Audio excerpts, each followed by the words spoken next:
बिस्मिल्लाहिर्रहमानिर्रहीम। सैयद तस्नीम हैदर शाह अपने official YouTube channel से आपके सामने है। आज बात करते हैं जो 14 जून को जो हादसा पेश आता है, जो पाकिस्तानी और मुख्तलिफ ममालिक के लोगों को बड़ा जहाज जिसको कश्ती कह रहे हैं, वो लिबिया से इटली की तरफ डंकी लगाती हैं। जब वो यूनान के साले समुद्र में पहुंचता है तो उस वक्त से 10 से 12 आदमी जो है ना, उनके पास पानी भी नहीं रहता। वो जनरेटर का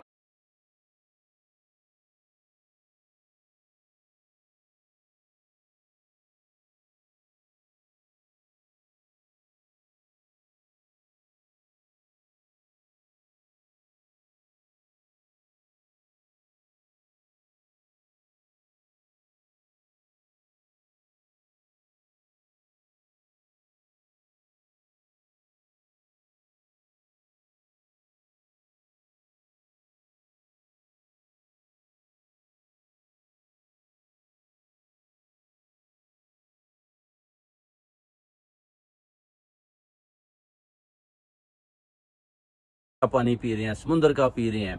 बच्चे भी कुछ उसके अंदर दम घुटने से मारे जाते हैं, क्योंकि ये जो बेसमेंट है उसके अंदर बहुत ज्यादा तादाद बच्चों और औरतों की थी। उसके बाद आप देख सकते हैं कि यूरोप के साले समुद्र में जब कोस्ट गार्ड पहुंचते हैं तो बेसिकली वो देखते हैं कि ये सारे जितने भी लोग आ रहे हैं, ये एशियन कम्युनिटी है, दूसरे मुल्कों से आ रहे हैं।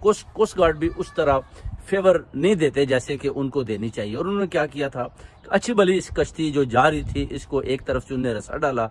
रस्सा डालने के बाद उन्होंने जोर लगाया और उस कश्ती को बजाय इसके कि वो सामने से उस कश्ती को रस्सा डालते, उन्होंने एक तरफ से रास्ता डालकर जोर के साथ जब खींचा तो कश्ती जो है वो उल्टी होगी और सारे आदमी वो जो थे उसमें वो पानी के अंदर चले गए।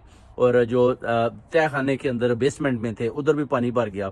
बच्चे पहले ही कुछ मर चुके थे, औरतें भी थी, ज़ाहिर है उनको सैर सपाटा वो नहीं करने के लिए जाना चाहते थे डंकी लगाकर। तो उसके बाद जब पानी में जाते हैं तो उनको स्विमिंग भी नहीं आती, तो और वो सभी डूब कर मारे जाते हैं। जिनको आती है, ज़ाहिर है शैल वाटर है तो इतना ज़्यादा वो मुकाबला कर नहीं पाते। बेसिकली उनको सच जो है कि इस कोस्ट गार्ड जो उन्होंने रस्सा फेंका, उन्होंने इन सब का कत्ल किया कि ना तो कोई इस तरफ आए, ना कोई यूनान के इलाके से इस तरह गुजर कर इटली की तरफ जाए। आप देख सकते हैं कि 23 फरवरी 2022 में भी आप देखें कि 200 आदमी डूबे। और अभी जो आप देखें कि 1400 की तादाद है जो 750 बताई जाती है, जिसमें से जो मिले हैं उनकी तादाद बहुत थोड़ी है, बाकी सब डूब चुके हैं। और उसमें ज़्यादातर तादाद गुजरात, मंडी बाउलदीन, सियालकोट, लाहौर, यानी गरीब जो इलाके हैं ना, फॉर एग्जांपल जो गांव हैं गुजरात में, लोग अपने जेवर बेचकर, अपनी जो ज़मीनें बेचकर, अपनी चीज़ें गिरवी रखकर इन एजेंटों के हाथों से उनको पैसा दे देकर 25-30 लाख रुपया, और वो सोचते हैं कि हम बाहर पहुंच जाएंगे, जिस पर देखें नाकामी पे नाकामी होती जा रही है। और बेसिकली इस मुश्त का जो हाल शहबाज शरीफ या साखडार सब इम्पोर्टेड गवर्नमेंट ने मिलकर किया हुआ है, साथ ये जो कुछ इस्टेब्लिशमेंट के भी गंदे अंडे मिले हुए हैं। इस वजह से आप देखें कि मुल्क का इन्होंने दिवालिया निकाल के रख दिया। लोग गुर्बत में मर रहे हैं, वो सोच रहे हैं कि चलें इधर भी तो मर रहे हैं गुर्बत से, इससे बेटर है कि हम यूनान के साले समुंदर में उनकी नजर हो जाए। और वो बेचारे उधर से निकलते हैं। आप देखें कि लाशों की तादाद इस कदर ज्यादा है, वो उनको तो वैसे ही मछलियां शैल वाटर में वो अंदर चली जाती हैं, बॉडीज वो खा पी जाती हैं। 4-4 दिन बाद जब बॉडीज ऊपर आ जाएंगी, एक बहुत बड़ा समुंदर है, ठाठे मारता, उसके अंदर आप लाशें कहाँ से तलाश करेंगे। अब ये जो बयान दे रहे हैं वो जी बड़ा अलमनाक हादसा हुआ है, ये है वो है। बेसिकली इनको चाहिए क्रैकडाउन करना, जैसे इन्होंने पीटीआई के ऊपर क्रैकडाउन किया, इनको चाहिए कि इन एजेंटों के ऊपर क्रैकडाउन करना, उनको पकड़ना। क्योंकि आपको पता है कि गुजरात के अलावा मंडी में और दूसरे सब शहरों, लाहौर में, कराची में, और उसके अलावा बाहर की कंट्रियों में भी आप देखें, पोलैंड, इटली भी जो है ना, ये एजेंटों का गढ़ बना हुआ है। बेसिकली इनको चाहिए कि उस तरफ भी क्रैकडाउन करना। जो एजेंट बाहर से लोगों से पैसे लेते हैं उनको उन एजेंटों के हवाले कर देते हैं, जो उनको तुर्की का या बुल्गारिया का रास्ता दिखाकर तो सोचते हैं कि हम इनको पोलैंड के अपना रास्ते से, यूगोस्लाविया के रास्ते से लेकर आगे चले जाएंगे। लोग बेचारे नहीं जानते कि उन मुल्कों में क्या है, क्योंकि मैंने तो इतनी ज्यादा कंट्रियां घूमी हुई हैं, मुझे तो पता है कि जो लोग भी तुर्की से, बुल्गारिया से जब पैदल डंकी लगाते हैं तो वो पहाड़ों के ऊपर से लेकर जाते हैं। पीछे जो मैं आपको बताता हूँ कि एक दो लड़के जिनकी जानें चली गई, वो थक चुके थे, चल चल कर उनके पाँव जख्मी हो चुके थे। एजेंट वो जब बैठ गए तो एजेंट उनको छोड़कर चले गए और उनके घर वाले मुझे कॉलें कर रहे थे कि हमारे लड़के नहीं मिल रहे।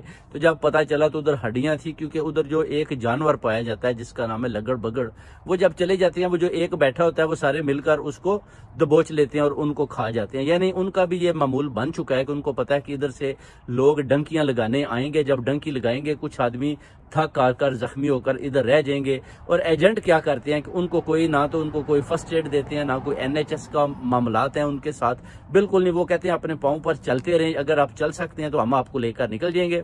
अगर हमारे पास 50-100 आदमी है तो उसमें से 10 पीछे रह जाते हैं जिनको लगड़ बगड़ खा जाते हैं बुल्गारिया की पहाड़ियों पर।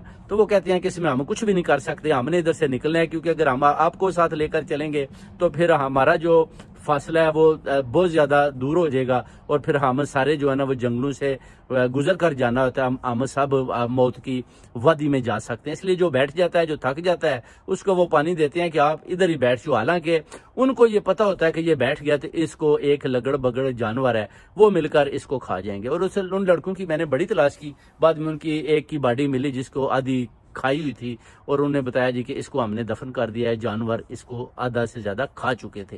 तो जब ये हाल है मेरे दोस्तों भाइयों, फिर पाकिस्तानी अवाम को देखना चाहिए कि आप बगैर वीजे के इन एजेंटों के आगे क्यों लुट रहे हो, अपनी जानें क्यों गंवा रहे हो।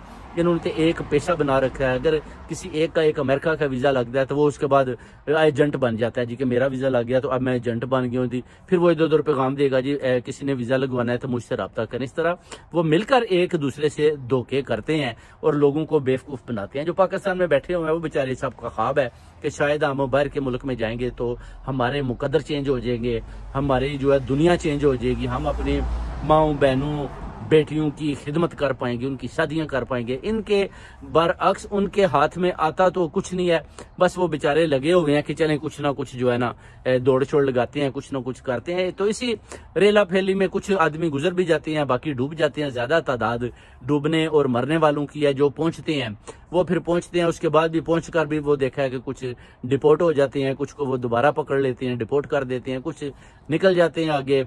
मुकद्दर की भी बात है। तो इसी तरह इन सब पाकिस्तानी कौम, इनको जितने भी एजेंट हैं, इनको पैगाम देते हैं कि आप ये लोगों की जानें लेना छोड़ दें।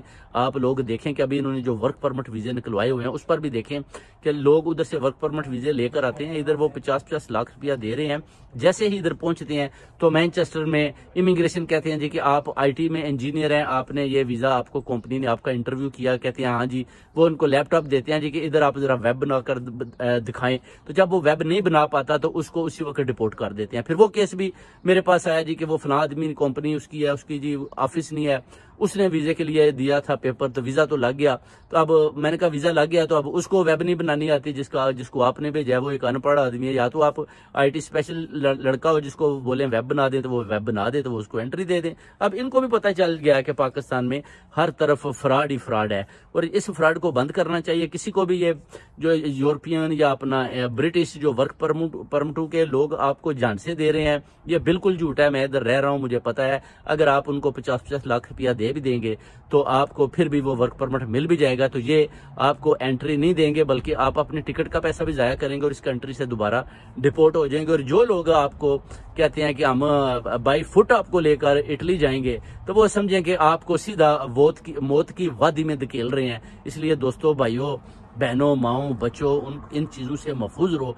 बिल्कुल उस तरफ ना जाएं जिस तरफ आपको पता है कि आपके बच्चे, आपकी माएं बहनें महफूज नहीं है। उन जंगलों में आप उधर क्या लेने जा रहे हो। कोशिश करो वीजा लो, विजिट वीजा लो, थोड़ी देर हो जाए, अच्छे लीगल तरीके के साथ इन कंट्री में आप आए, उसके बाद आप इधर लीगल तरीके के साथ रह भी सकते हैं। अगर आप चले भी जाते हैं तो आपको दोबारा भी वीजा मिल सकता है। इसलिए इन एजेंटों से आप होशियार रहें। बार बार कहते हैं और हुकूमत के आगे अपील करते हैं जी कि चीफ जस्टिस साहब ताब बंदियाल के आगे, अपना जनरल आसम मनीर साहब जो है चीफ ऑफ आर्मी स्टाफ हैं, इनको भी चाहिए देखना एजेंटों की तरफ ही ध्यान हमारे। ये ज्यादा PTI का पीछा ना करें, थोड़ा एजेंटों का भी पीछा कर लें जिसमें देखें ज्यादा शातें हो रही हैं, ज्यादा लोग मर रहे हैं, ज्यादा जुल्म हो रहा है। इस चीज को भी बंद करें, बल्कि इधर इनके केसों को भी लेकर उन्हें आर्मी एक्ट की अपना कोर्टें जो बना रहे हैं उधर लेकर जाएं और इनको भी सजाए मौतें दें, ताकि इनको भी पता चले, इनको भी डर लगे कि लोगों के जो है ना उनके घरों में डाके नहीं डालने। और ये डाके लगातार डाल रहे हैं और इस पर आर्मी को, एस्टेब्लिशमेंट को भी